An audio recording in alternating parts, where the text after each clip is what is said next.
Let's give a hand.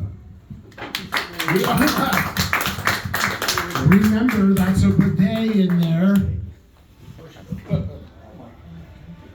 Our next comic. Is this your first time? This is her first time at an open mic. Her first time. Manasi, right? Yes. Over to you. Hi guys, how's everyone doing today? Good? How's everyone's stocks doing today? Yeah. Well, I'm a junior in high school, so I've been doing a lot of thinking, and I was wondering if you guys have ever noticed that when you have a small problem, and then a bigger problem comes up, the small problem just kind of goes away magically. Like, for example, a couple weeks ago I got a B on my math test, and then I suddenly forgot that I was pregnant.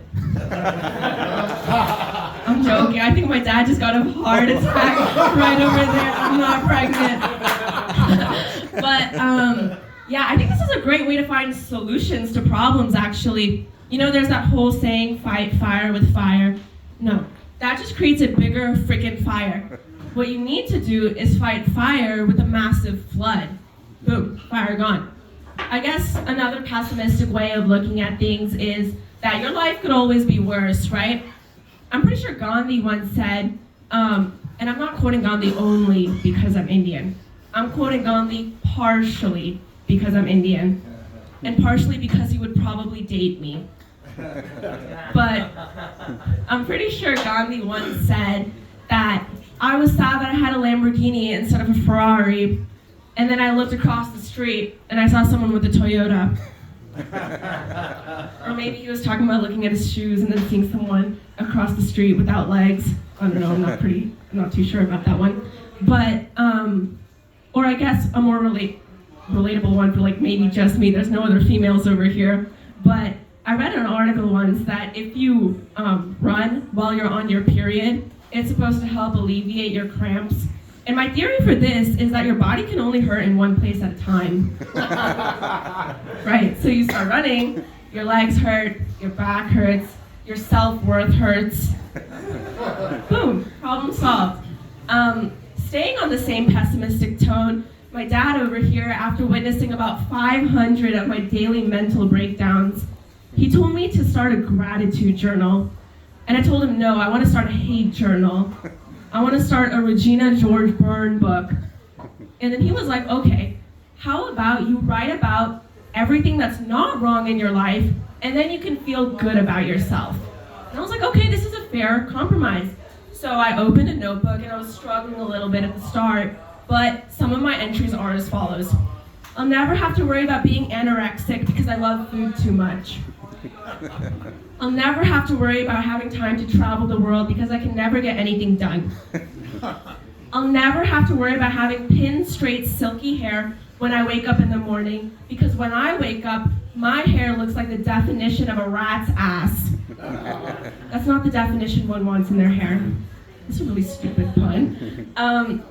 But yeah, on a more positive, less pessimistic tone, writing in this journal has made me realize I don't want to change 100% of myself. I only want to change 99% of myself. There are needles in the haystack, diamonds in the rough, whatever you want to call it, clean streets in San Francisco.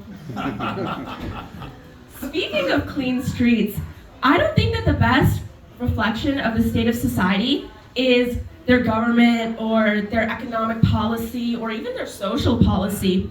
I think the best reflection of society is street litter. And what I mean by this is I was driving home one day and a Chick-fil-A napkin came onto my dashboard.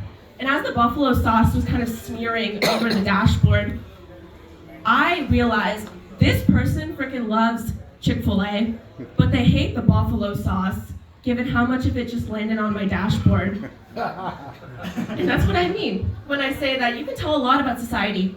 And I think it could be all types of street litter. Napkins, paper cups, straws, toddlers, whatever, right? I don't know, do people not realize that like napkins, paper cups, straws, they're like driving hazards? And toddlers too, I guess. I love toddlers. I love to kick toddlers. Moving on, I think that there's a really good way that we can actually solve street litter or just garbage on the streets.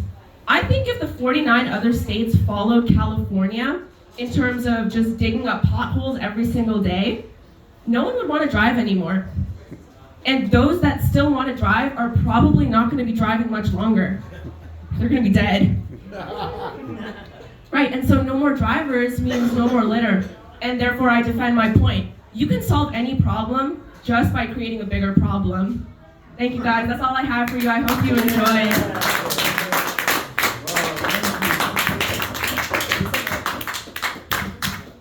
Thank you, Manasi. Wasn't she great? Let's give her another hand.